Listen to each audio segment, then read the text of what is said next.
Medyo nagmamadali po tayo ngayon, ano? Ito po yung ink natin.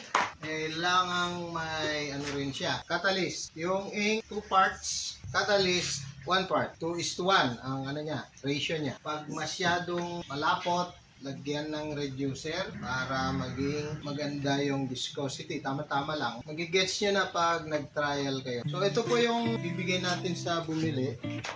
I-test natin yung bearing. Papalitan ko nitong bago mamaya. Hindi na lang aalisin yung pan mamaya. Papalitan ko yan.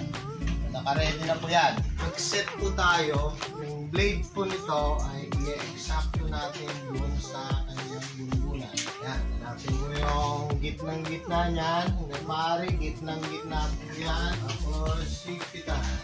Kahigpit, kunin yung screen. Ito po. Pasok natin, tatapat. Kailangan parallel siya dun. At iigpitan. Ayos.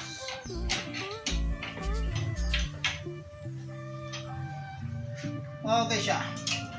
Tapos, ilalagay po natin yung spring dito.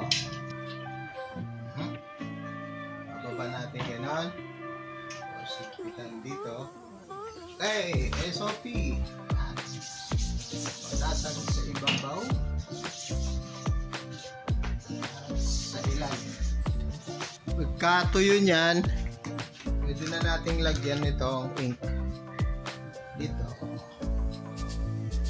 Wala yung kasama ko ngayon eh. Puntang bukid, may ginagawa. Huwag natin kakalimutan ito. Bagong-bago pa. Donselya pa. Para lang mas maganda yung hila. Lagyan natin. Kasama po yung package natin. Higpitan ng ayos. Itong gagamitin natin medyo ano eh. Kinuha kasi yung ano namin, galon. Eh ano, walang magamit. Okay na, ready. Ganun kasimple mag-print. Ulitin natin. Ayun. Nakita po natin. Nag-overlap. Yan. Yan po yung natapos niya. Tingnan nyo yung bundok. Meron siyang tones. Dito tayo. Mas maana. Ay, sumagi. Yan po yung print. Tapos na. Nagmamadali po ako na sir. Papuntang ano kasi ta. Papadala sa city. Tapos dun sa destinasyon. Sa Pampanga yung kumuha pero naga-ano siya. Naga-Isabela. Ay, Quirino. Naga-ano na po tayo. Naglilinis. Paglinis mo, skupin lahat yung naggamit.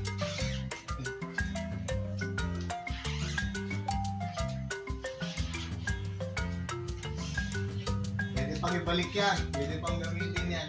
Huwag lang na ano, na manigas ng masyado dito sa pag halimbawa tumigil. Okay. First ano natin, palalambutin yan. Tapos mag-pick up natin sa tela.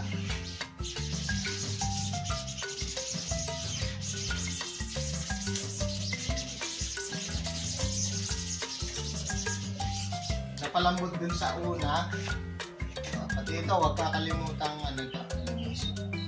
matalas po to at saka matigas. V-wedge na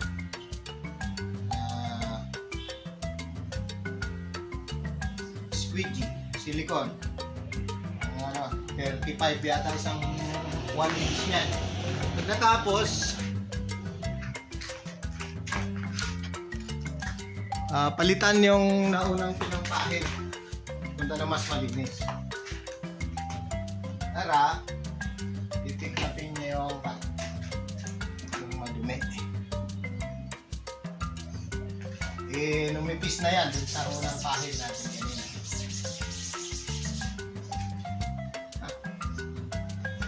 Kailangan kaya mo kasi yan. Hindi kasi ako yung expert ng paglinis eh.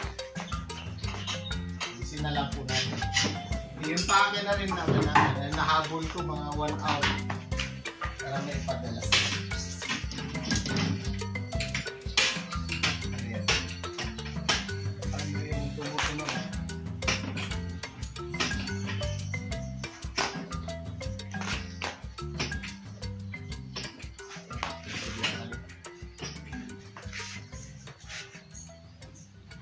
Ayan. Unasin natin. Tapos maalis na po yung mga kanya, ang paint niya. Hanggang lumipis po yan. Mas magastos po ng reducer sa paglilinis na frame kaysa dun sa pagtimpla. Kasi sa pagtimpla, patak-patak lang po.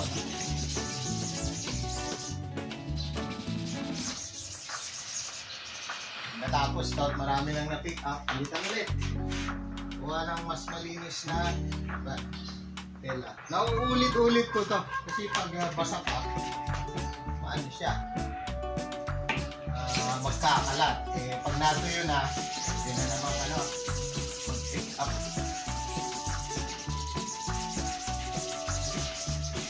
Lahat po ng buyers namin, hanggang maaari, gagawa namin ng demo para meron na rin po tayong pang vlog. Saka proof of proof of purchase. At saka yun lang po yung kakayanan natin, yung ano yung nakikita nyo sa video, yun po yung service na nagagawa natin. Diba?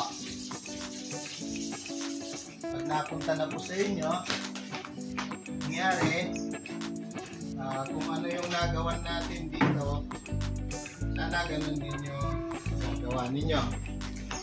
Okay. May makita kayong improvement na suggestion, malagod din po namin tatanggapin, aaralin. O ayan po, malinis na siya.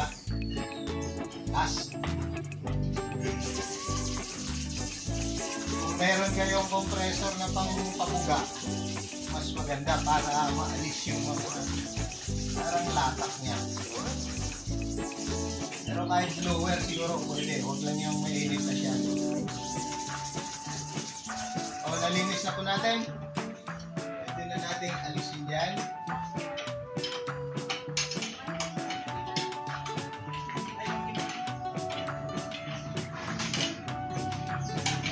Oh, nice siya.